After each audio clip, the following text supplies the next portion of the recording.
nosso verde do que nós.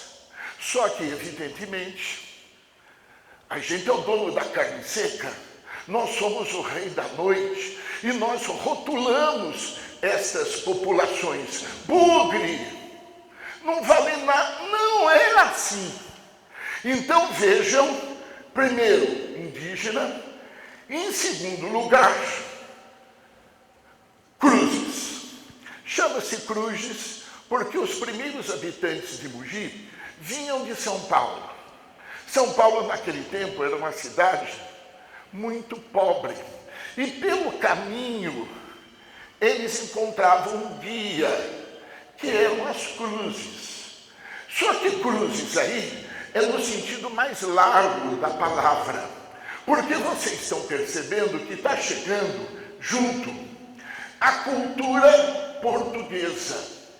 E a cultura portuguesa, quando chegava, não pensem vocês que os portugueses chegaram aqui para tomar o solzinho de Copacabana. Não é nada disso, não. Vieram para explorar, vieram para conquistar, vieram para o lucro e ai de quem tivesse pela frente. Vou passar como moto niveladora em cima dos dominados. Então, essa relação Mogi das Cruzes já tem um caráter, que eu diria para vocês, meio antropológico. Ou seja, no sentido metafórico. Primeiro vem a cruz,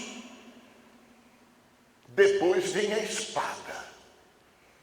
Que, volto a falar, é exploração.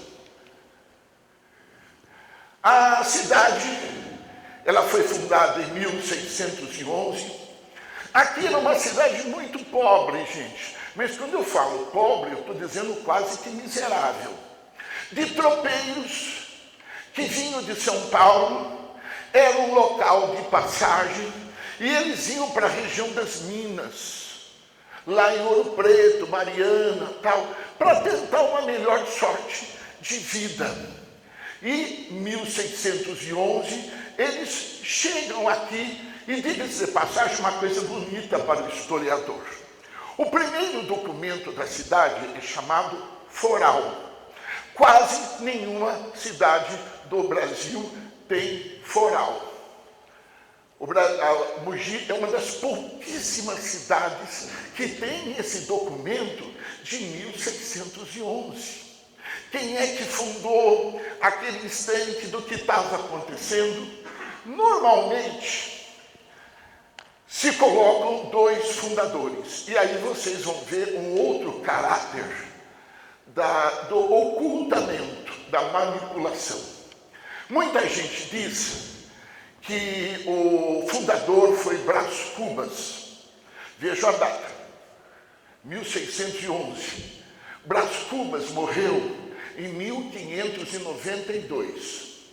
Portanto, é impossível, a não ser que seja uma coisa espiritual. Mas é impossível, eu diria para vocês, uma pessoa que morreu antes estar presente no fato.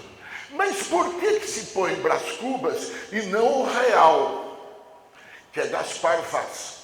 Porque Brás Cubas, ele veio já de Portugal e tinha o caráter do enobrecimento, entre aspas, era um nobre. Então eu vou ironizar, tá bom? Era muito mais importante você ter um fundador nobre do que exatamente um cara pobre que vinha de São Paulo, que era exatamente Gaspar Vaz. Eu não sei se vocês já estão percebendo um caráter, primeiro, de manipulação. Tá? Volto a falar para vocês que isso está presente desde os primeiros instantes. Apenas uma curiosidade. Todos esses que chegaram eram judeus expulsos de São Paulo. Por exemplo, Gaspar Vaz era vereador. Mas naquele tempo, que era de uma intolerância religiosa muito grande, evidentemente que os judeus chamados marranos, ou alguns chamados cristãos novos, eles não eram bem vistos. Então Gaspar Vaz, ele veio para cá, foi expulso lá e veio e fundou a cidade, tá? Normalmente, e até o símbolo da própria cidade, você tem os bandeirantes. Normalmente, e quase como eu também aprendi assim, o bandeirante é visto como se fosse um cavaleiro medieval, como se fosse um mito, como se fosse um herói. Aquele chapéu levemente inclinado, aquela barba espessa, a bota que vem até aqui. Quando a gente ia antigamente no Museu do Ipiranga, tinha aquele calacion, né? Aquele cara que indica caminhos. Não é nada disso. Não é nada disso. Os bandeirantes eram extremamente pobres. Já vou falar a respeito disso para vocês. Mas, novamente, o caráter de uma certa manipulação, tá?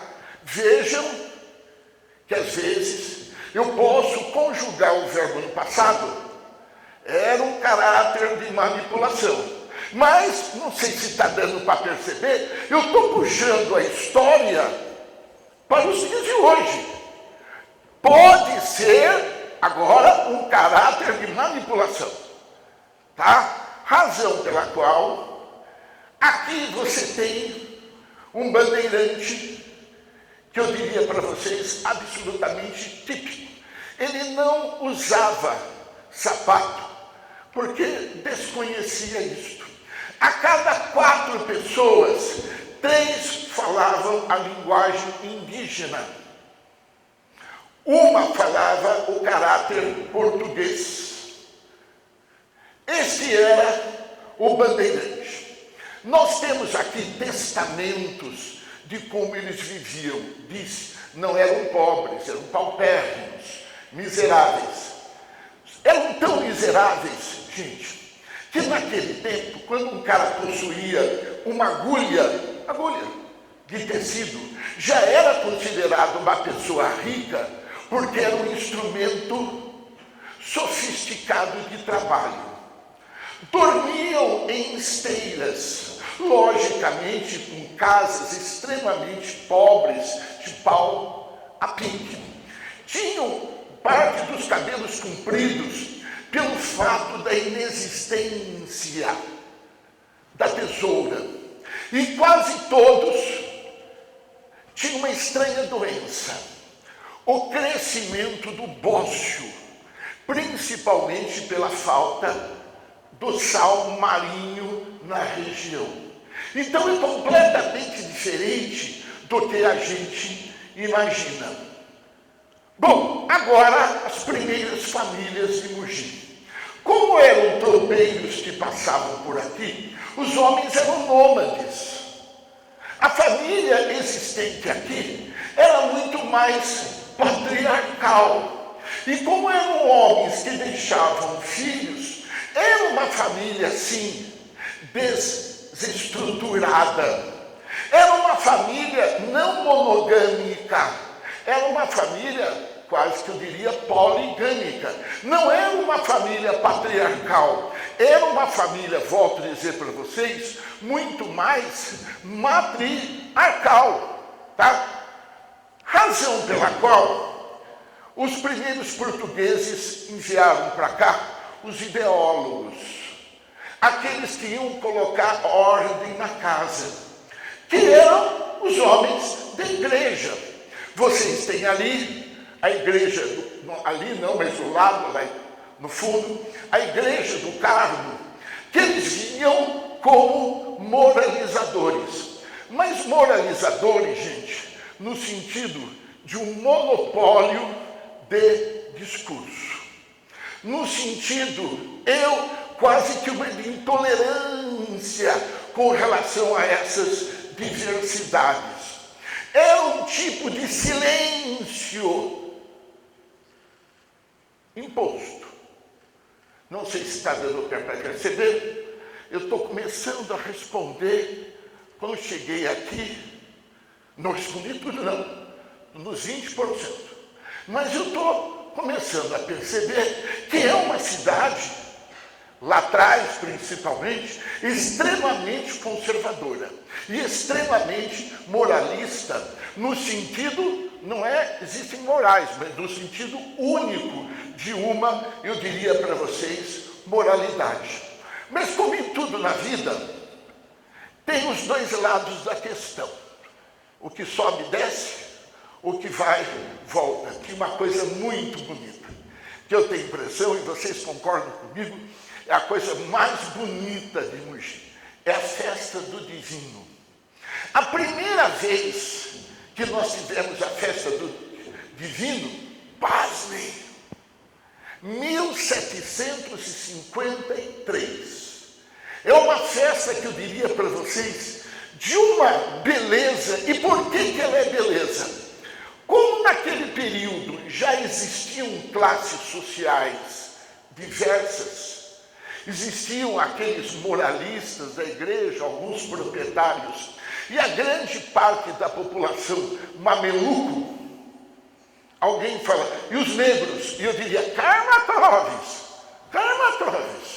já vai chegar os negros aí e vão fazer uma mudança muito legal dentro da cidade. Mas era uma cidade de mamelucos com pequenos proprietários.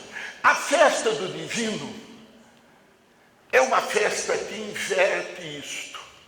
Ela cria o caráter mesmo de comunidade. Ou seja, ela inverte, todos passam a ser, durante pelo menos 10 dias, todos passam a ser irmãos. Todos comungam do mesmo prato. Todos começam a ter os mesmos tipos de valores.